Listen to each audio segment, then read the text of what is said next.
What's up, YouTube? Knight's Edge here again. Another pretty cool little review for you. This one sent to me by Fred the Lug. Big shout out to Fred and people like him. Really appreciate y'all sending me knives to check out. If it wasn't for the community, I would have ran out of content a long time ago. So I really appreciate you guys, and especially Fred the Lug on this one. Pretty cool little knife. Hit the like button if you like my comment. Subscribe right down there below somewhere if you want to listen to me ramble on more about knives. I really appreciate it. And this one is pretty unique. This is the Dart Bolt Designs Arcus. Pretty cool knife. This one was Fred purchased direct from Gecko Designs, Gecko Customs, I think, maybe either Gecko Designs or Gecko Customs. Not 100% sure on that one, on the name of it. Gecko Customs, actually, at a blade show. So pretty cool little knife. We're going to talk all about it, do the specs, overview, brief little history. Dart Bolt Designs, designed here in the US by in Minnesota, and they are OEM by KnivesShipFree in China. So pretty cool little knife,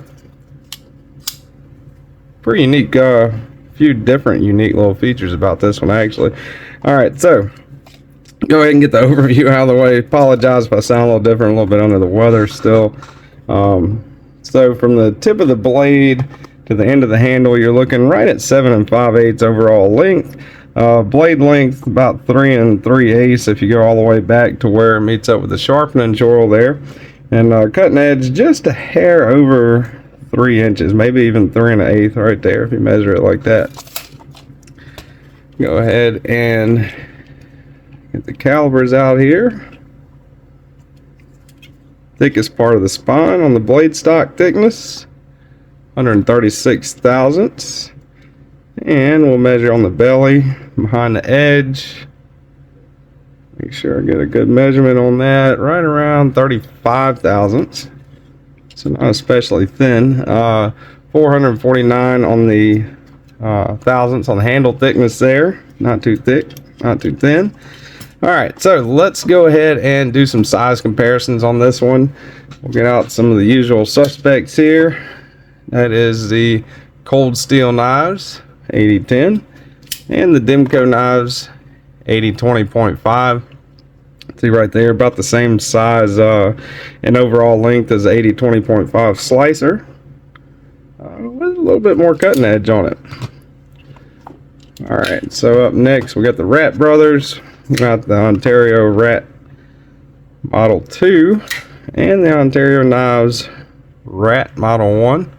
Again, a little bit closer to the Rat 2, a little bit longer actually in between when now that I'm looking at it, and definitely more cutting edge than the Rat Model 2. And yeah, the Rat 1 still got a little bit more cutting edge than that. All right, up next, Spyderco Paramilitary 2 and Spyderco Para 3. So a little bit closer, I would say, to the Para 3 than the Paramilitary 2. Definitely more cutting edge than the Para 3. And right about the same cutting edge as the Spyderco Paramilitary 2. Alright, so that'll do it for size comparison. Let's get the scale out here. Weight check on this bad boy. Let's see, did they mill it out? Yeah, it's got some milling on the liners on the inside. Not especially heavy knife by any means. I mean, I'd say, I don't know if it subscribes to the ounce and inch ratio, rule that whoever made up, but I don't know, I'd say right about 3.3 maybe, a little under 3.5. A little over 3.5, 3.7. So a little over the ounce and inch ratio there, but no big deal. Still a very, very carryable weight, Get out the old blue jeans here. Got a nice milled titanium pocket clip on this one. See if I can get her in there, actually. A little tight there, but that's what she carries like in the blue jeans. So not deep carry, but a pretty good looking pocket clip. Very, very grippy, as you can see there. Wish they would have made that a little easier to get in and out of pocket, but not really that big of a deal to me anyway. Go ahead and do a hardware check on this bad boy. Let's get out the Weehaw and the NAFS driver. Really like that little NAFS driver. I think it's pretty cool with the bearings. T6 on it. I'm thinking T8, so I'm gonna go ahead and skip over. Let's do T8 right here. That's what I'm thinking. Yeah, T8 on the body hardware. Let's check the clip. T8 on the clip. That's pretty cool. So no need to change bits. And it is not ambidextrous, so something to keep in mind. I don't know. No, that little tab's not cut out right there. So not ambidextrous, but right-handed tip-up only carry on this one. Let me get out. T6, is it? Yes, that's a T6. All right, T6 on the thumb stud, which is pretty cool. And a cool little feature. Let me see if I can get it where you can see it. Maybe you can see it, maybe you can't. Maybe not. A little bit of a tritium insert in there. It's hard to see. Yeah, that is a very slight little tritium insert on that thumb stud, so that's pretty cool. And it is removable for sharpening, so that's really good. Let's go try the pivot. I'm thinking T10 maybe. T10 seems a little big, maybe even a T15. Yep, T15. So T8 body hardware, T8 clip hardware, T15 on the pivot, T6 on the thumb studs. Not bad as far as hardware goes. So that's pretty much it overall for the overview. Let's check out what's so special about this one, or what I say is so special. One of the special things about this one anyway, it's a liner lock, but it has a button right there. All right, so you push that button in and it closes, or you can just use it as a regular liner lock to open and close it. Pretty cool feature. A lot of companies are going towards like the button actuated top liner lock now that the compression lock patent's gone. Vancor lock, you got the pivot locks, all kinds of different locking mechanisms coming out. I think this one's pretty neat though. It gives you that option. It is definitely, as far as actuation, opening and closing, definitely a good knife. It's running on, I believe, bearings. Let's say it's running on bearings. Yeah, running on bearings, pretty smooth. So you can actuate it with the flipper tab. No jimping on the flipper tab, but not really that big of a deal. Flips out pretty easy. You can reverse flick it with the thumb stud. You can, of course, slow roll it with the thumb stud. You can push the button in, hold the button in, and it'll come out like that. Let's see, what else? Front flipper, you can front flip it. Pretty easy like that. You know, I might even be able to index it. Yeah. So definitely a fidgety little knife for sure.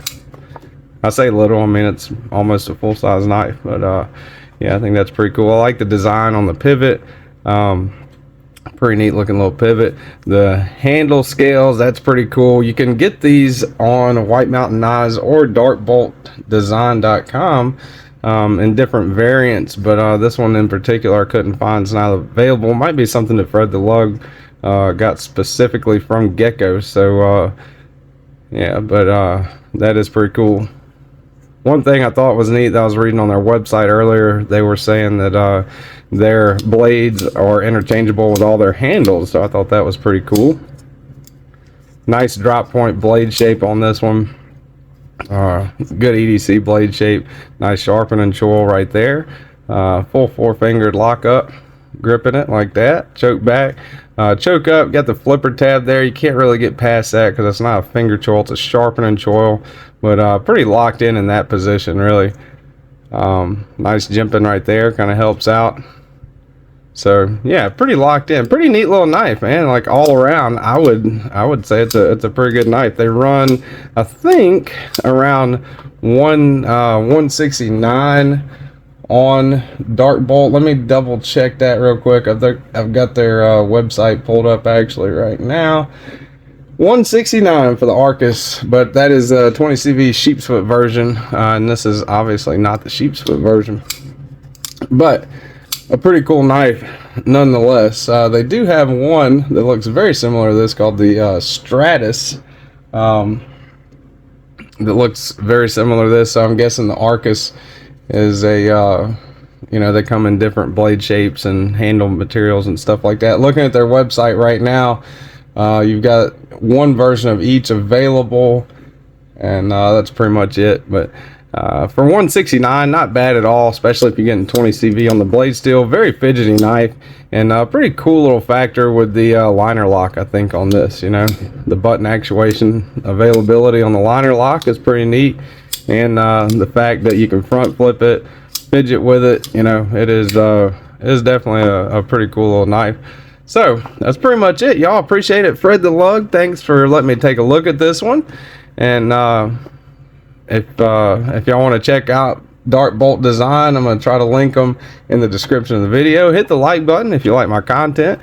Subscribe if you want more of it. And until next time, y'all, stay sharp.